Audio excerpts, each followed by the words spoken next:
This is a Chatham Island black robin. It's a pure black relative of the New Zealand robin.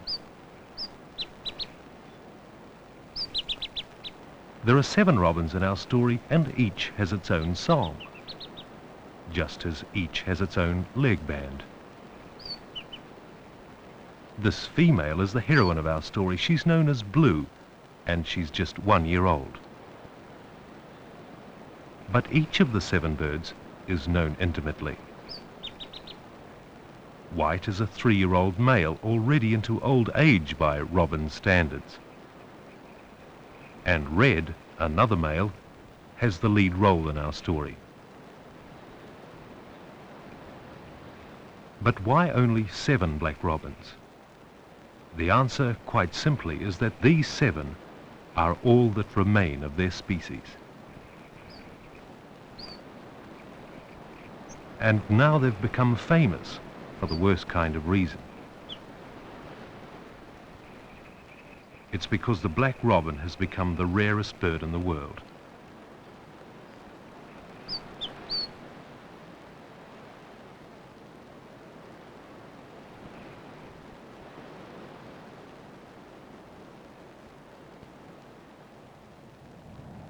The Chatham Islands form part of the New Zealand region, a region cut off from the rest of the world for 80 million years. Birds reaching here became isolated, so an array of separate bird species came about. Early naturalists called the Chathams our most important bird islands. But if New Zealand has an atrocious record for protecting its native birds, then the Chatham's record is far worse. Over here, forest clearing and predators have either wiped out or endangered more than half its bird species. The black robins were luckier than most. For 100 years, a small remnant population held out on the smallest, steepest, driest island in the Chatham's group, Little Mangere. Little Mangere Island has a short back and sides look about it, and the robins have lived in the tuft of bush up on top. Their life in the bush was always precarious, but by the 1970s, things took a turn for the worse. Wind has always buffeted Little Mangere, but the trees in which the robins lived became casualties of a new threat. They were being smothered by a vine gone mad called Muhlenbeckia. The strong vine had always been here, but it was now taking over and bound the trees so tightly that the wind wrenched them back and forth, freeing their roots.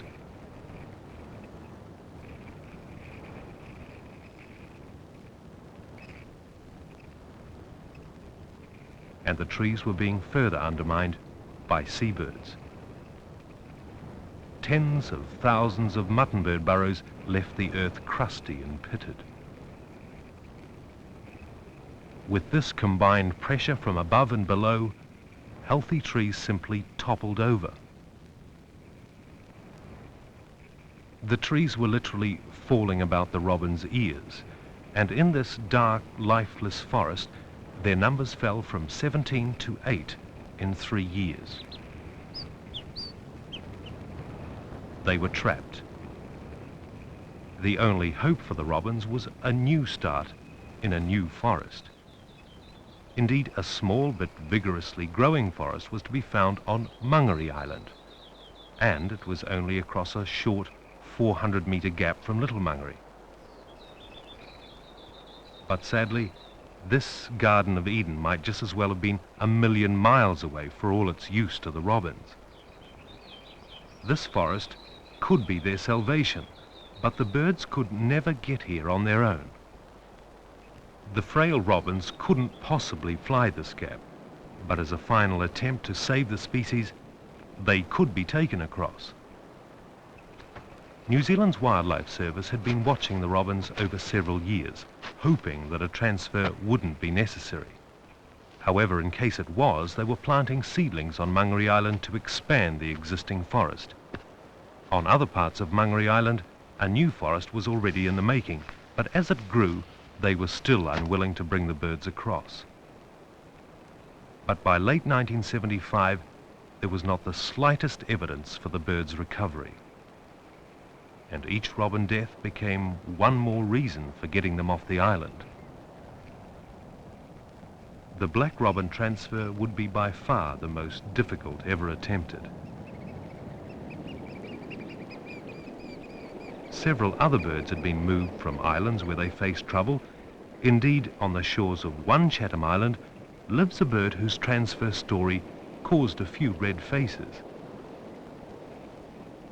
The shore plover lives on the rock platforms of South East Island. It was decided to take a few birds elsewhere, should cats or rats get onto its island home. But the shore plovers, being excellent flyers, had other ideas. As soon as they were landed, they took off again and arrived back here on South East Island ahead of the boat that had just taken them across. But the shore plover is an exception. The snipe's transfer was successful. This shy bird now resides on Mangere Island, and hopefully it'll soon share its home with the 7 robins. The robins' old home had been their refuge for 100 years, but now little Mangere's usefulness was over. By April 1976, another robin was dead, and the weather had defeated 2 transfer attempts. But in September, a 3rd attempt is mounted.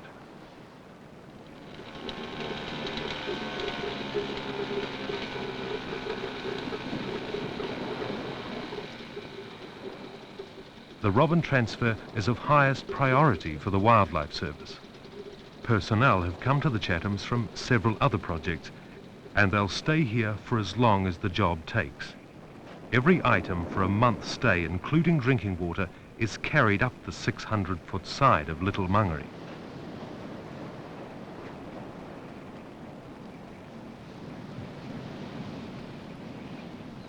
The helmet is some protection against the crumbling rock that bowls down the cliff face. And this will become a very familiar outlook. Members of the party will be required to scale this dangerous wall at least 10 times during the robin transfer.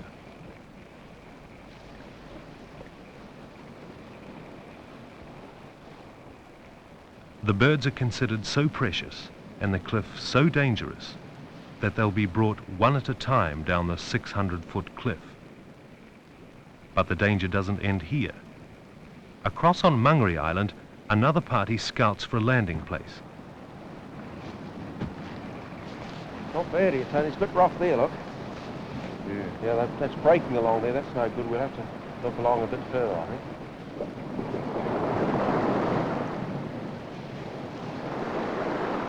Even on the calmest of days, a hefty swell massages the Chathams. A bit rugged there. Yeah. Go a bit further and see what it looks like. Looking across the short gap, one could easily forget the risks to be taken. The cliff, the swell, the landing place. But for the party on top of Little Mangere, before that comes the safe, gentle capture of the robins.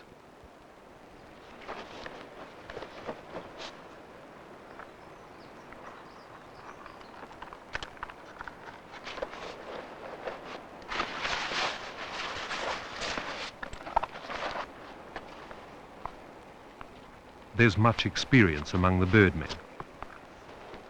We're right, are we? Rod Morris knows the island and the robins' territories.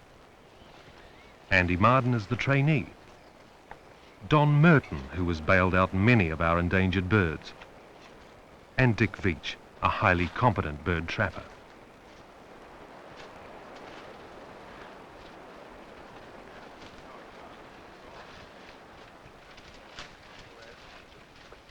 The Little Mangere forest is now more vines than trees, and the muttonbird burrows are everywhere. So many trees have fallen that old landmarks have disappeared. An open space will be needed for the capture, and there's certainly no shortage of those in the dying forest.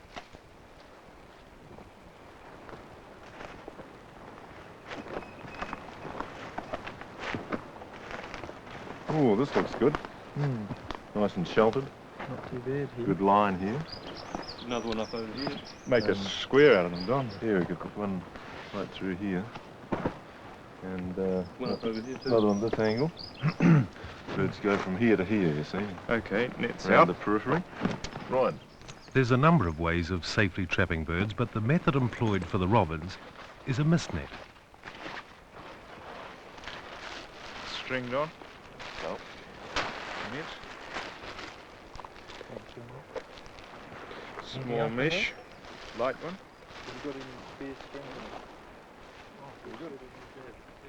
When stretched out, it forms a 5 by 2 metre fine gauze like a hairnet, which is invisible to birds. Mist netting is a highly successful method of catching some birds. Fast, direct flyers like parakeets are easily caught in a mist net. But other birds are not so easily caught, and robins, unfortunately, are one of them. Robins and fantails are slower flyers that flit and manoeuvre in midair. So the birds will be caught in the net. They'll be enticed into the arena in front, then be startled into the net. The armoury of enticements includes a boot-blacked New Zealand robin. But of course the best lure is usually a good feed.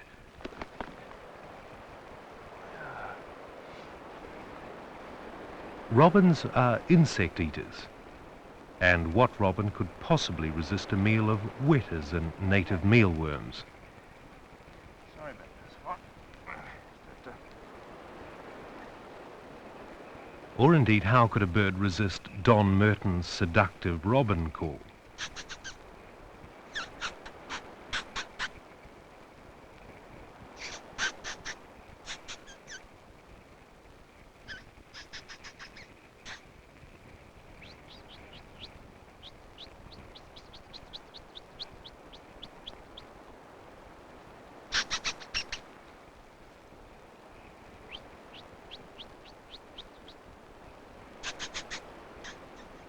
But it seems that the robins find it easy to resist all these invitations, and for an hour, none come anywhere near the net. A far-off, frustrating glimpse is all the trappers get.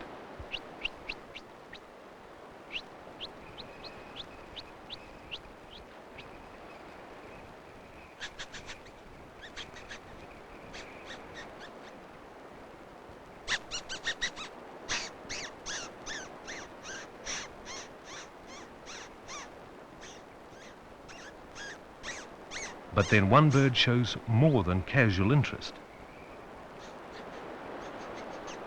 Minutes drag on, and still it teases its would-be captors.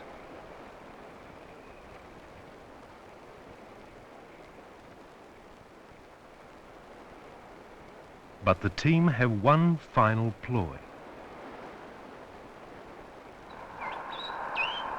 The song of a real black robin.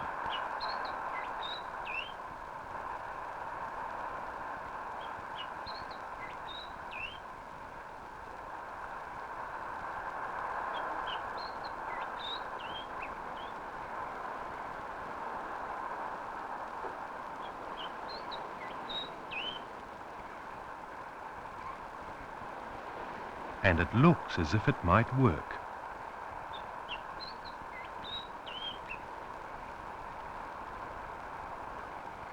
Dick Veach and Andy Martin position themselves. When the robin's in the centre of the arena, they'll startle it into the net.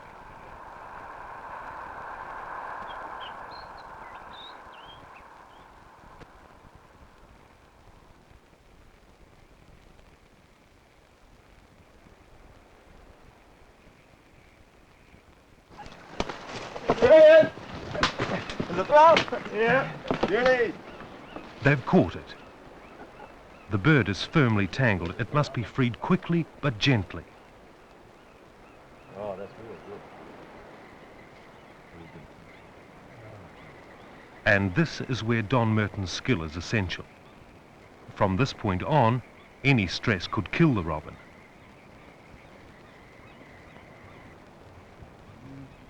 The first bird is a male, and 2 of its 3 leg bands are removed, leaving only a red one. So for the rest of the story, he's known as Red. But capture is just the beginning. The difficult part of the transfer is yet to come.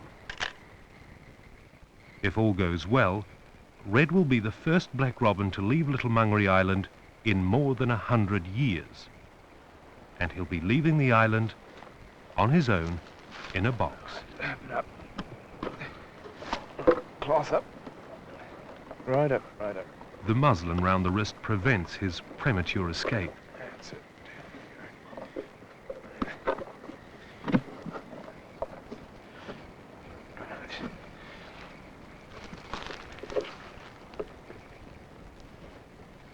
The box looks rough and ready, but it's extremely functional. The 2 compartments are small enough to prevent his flying about and injuring himself. That's it. Just across there. Gently, gently. Each compartment has a low perch and a narrow slit near the base for light and ventilation.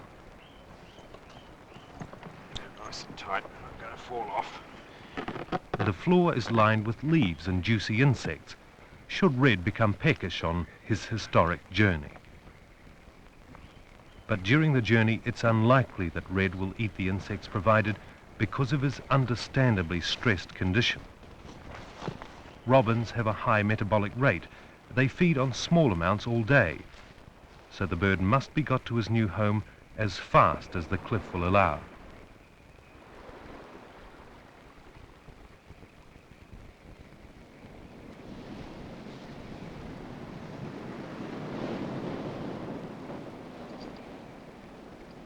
For this first obstacle, Red becomes the sole responsibility of Dick Veitch. While speed is necessary down the 600-foot face, Dick is cautious quite naturally for himself, but also for the valuable cargo riding in the backpack. Of the 7 black robins on Little Mangere, 5 are males and only 2 are females. The loss of Red at this point would be bad enough. But if one of the females was lost on this cliff, it would halve the slim breeding chance of the species.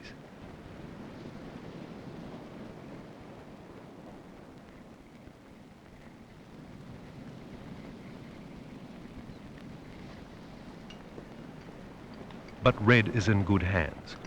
All wildlife officers on the job are trained climbers.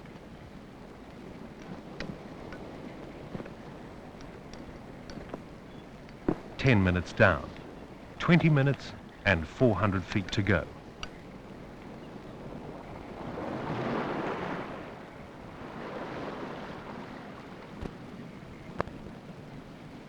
Both safely down.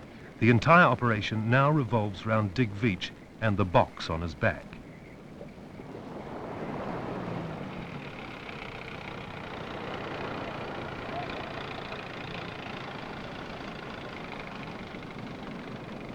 And his responsibility doesn't finish at the bottom of the cliff. Waters in the lee of the island are flat calm. Phase 2 should be plain sailing.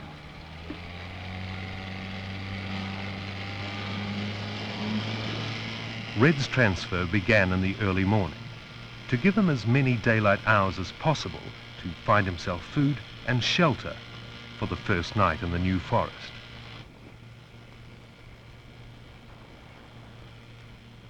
It's now 11:30 a.m.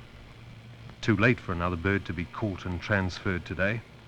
So for tonight, Red will have the new forest to himself.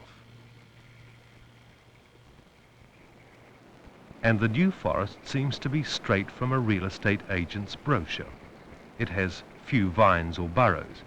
Instead, it offers nooks and crannies for nesting and food among a mosaic of old trees and strong growing young ones. It gets practically no wind, and it's situated on a north-facing slope a short distance from the sea. But Red is a wild bird. He may not have withstood the journey, or if he has, he may fret in these strange new surroundings. That spot should do pretty good there. If you set it down there by your feet, we'll Hit the door and we'll be all set to go, I would think. There's those two little catches at the top there.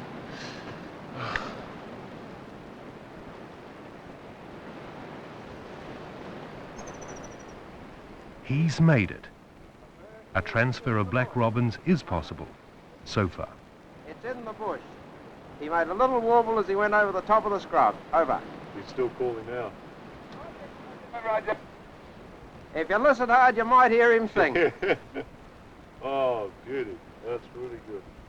There appears no sign of stress. In fact, Red very quickly goes about his robin business. He makes straight for the highest tree in the forest, then chooses a perch to get his bearings,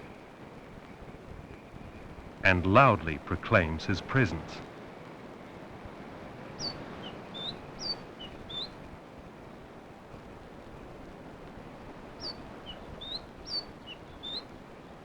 In this way, he checks if any other robins are about.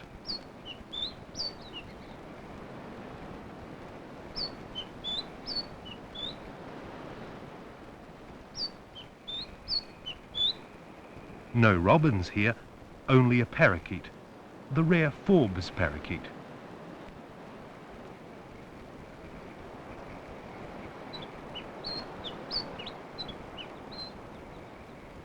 The next day, establishing a record transfer time of 1 hour 10 minutes, the capture party safely deliver a pair.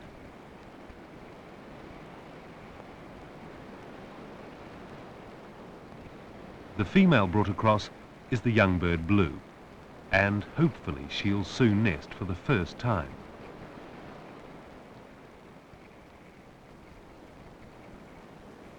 Her mate is Yellow. He heads straight for the treetops, just as Red did yesterday. But today there's a reply.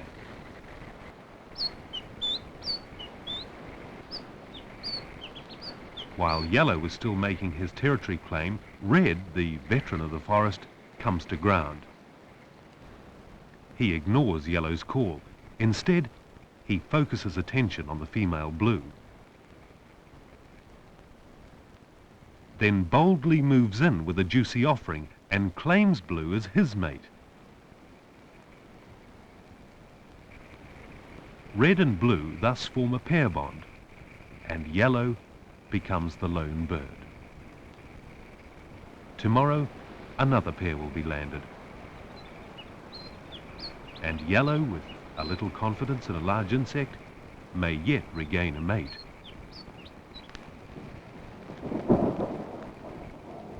Transfer plans are postponed.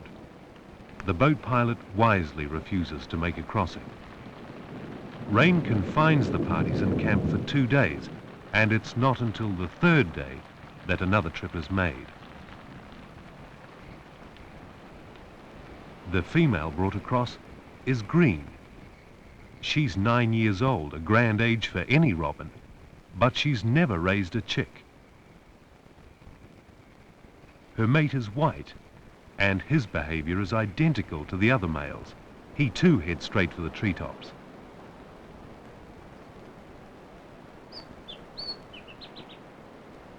Yellow, the lone bird, answers his call.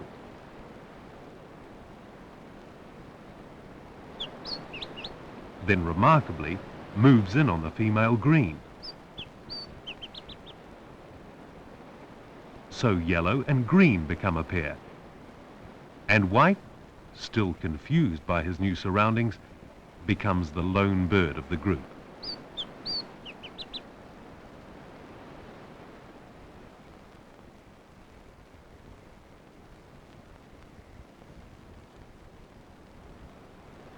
Because nesting is close and room is needed for any chicks that may be born this season, it's decided to hold the 2 other males in reserve back on top of Little Mungary. So for the moment, the transfer is complete.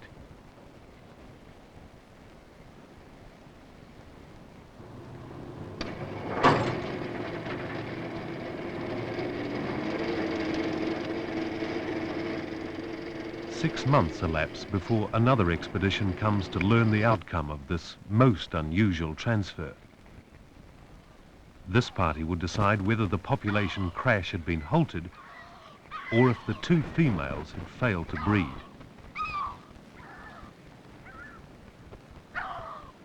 One thing was certain: if the robins hadn't been brought across to this forest, then their extinction would have been nothing short of a certainty.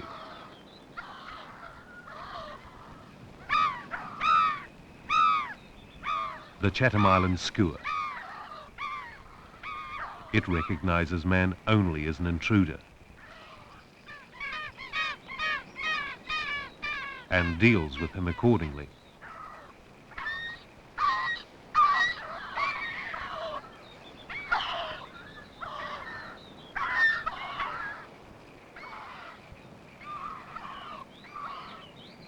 Inside, the new forest is completely different to Little Mangere. It has more sunlight, more bird life, many more nest sites, and offers a little more hope. This is stock-taking time. The questions to be asked are: how many chicks have been born to bolster the flagging numbers? And how many of our 5 birds have survived the breeding season?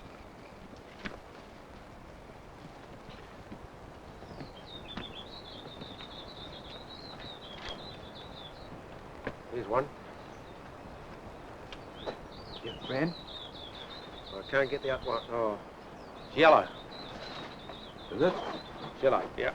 That's a male, is it? Well, I think it should be, yeah. Mate around or not? I don't know, I can't see it. Yeah, here's another one. That's green. Yeah, that looks like a pair, all right. So Old Green, the female, is accounted for, as is her mate Yellow. In 9 years, Green has never produced a chick successfully, but maybe she has this year with her newfound mate. A search is made nearby, and yes, a healthy young bird is found. It's this year's chick, a first-generation Mangere Islander.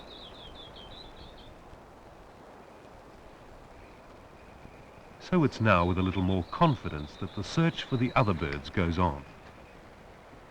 In the hours that follow, they comb the forest, listening, enticing, and watching.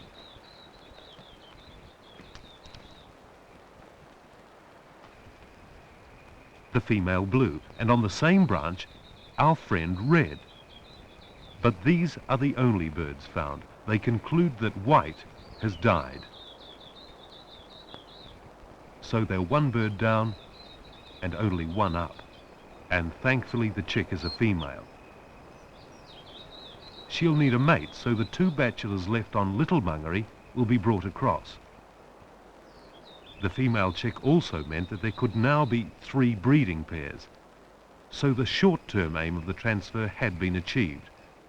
The population crash had been halted. Mangere Island has been visited several times between 1977 and 1981. Close watch has been kept on the 7 black robins, but 1 bird in particular received the closest of attention. The young female Blue. Her nesting ability became absolutely crucial. Blue was on her own. That first chick hatched on Mangere Island was in fact Blue's daughter, and for the next 2 years she successfully raised 2 more chicks. But by 1981, the story is quite different. Of the original 7 black robins, 4 have now died, including Blue. Today, 4 years after the transfers, we're still in the unenviable position of being guardians of the rarest bird on Earth. For now, there are only 6 black robins.